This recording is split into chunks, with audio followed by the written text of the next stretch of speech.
আসসালামু আলাইকুম। আশা করি সবাই ভালো আছেন।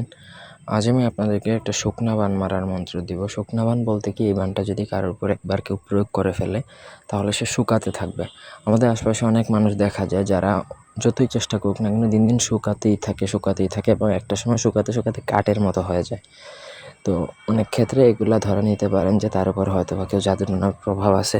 আবার অনেকের এমনিতেই হয়, শারীরিক নানান সমস্যার কারণে হয়। তবে এই বানের প্রভাবে অ্যাকচুয়াল যার উপর প্রয়োগটা করা হবে সে শুকাতে একটা সময় শুকিয়ে কাঠ হয়ে যাবে এই বানের প্রভাবে।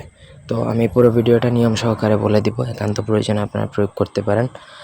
প্রয়োগ না করাটাই বেটার, তবে শিক্ষার স্বার্থে দিচ্ছি।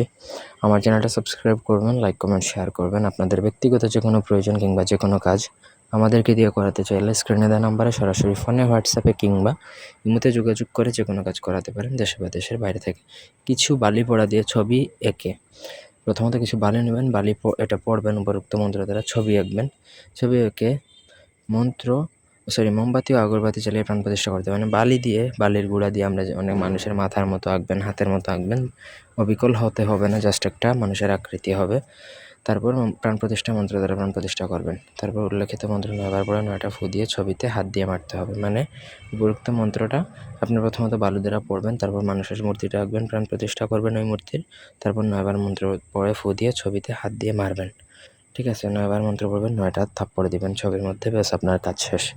এই পুরো প্রসেসটা করলেই কিন্তু আপনার কাজ হয়ে যাচ্ছে। তবে যেখানে শত্রুর মূর্তিটা রাখবেন ওখানে নাম উচ্চারণ করবেন, অমুকের জায়গায় মন্ত্র দেওয়া আছে সেইখানে। ধন্যবাদ।